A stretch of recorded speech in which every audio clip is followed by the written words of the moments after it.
ഇടുക്കി മൂന്നാറിൽ ജോലി ചെയ്യുന്നതിനിടെ തോട്ടം തൊഴിലാളികൾക്ക് കടന്നലിന്റെ കുത്തേറ്റു. നല്ലതണ്ണി കുറുമല ഡിവിഷനിൽ ജോലി ചെയ്തിരുന്ന 25 സ്ത്രീ തൊഴിലാളികൾക്കടക്കമാണ് കടന്നലിന്റെ കുത്തേറ്റത്. ഇവരിൽ 14 പേരെ മൂന്നാറിലെ ഹൈറേഞ്ച് ആശുപത്രിയിൽ പ്രവേശിപ്പിച്ചു.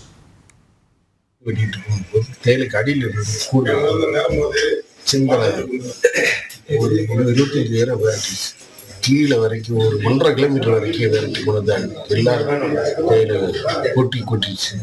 നല്ലതണ്ണി കുറുമലയിലെ ഫീൽഡ് നമ്പർ 12A തൊഴിലാളികൾ ജോലി എടുത്തിരുന്നത്. കൊളുന്തെടുക്കുന്നതിനിടെ ചെടിയിൽ കൂടുകൂട്ടിയിരുന്ന കടന്നൽക്കൂട്ടം തൊഴിലാളികളെ കുത്തുകയായിരുന്നു. സ്ത്രീ തൊഴിലാളികൾ സാരി ഉപയോഗിച്ചും പുരുഷന്മാർ കയ്യിൽ കരുതിയിരുന്ന തോർത്തുപയോഗിച്ചും മുഖം പൊത്തി ഓടി രക്ഷപ്പെട്ടു.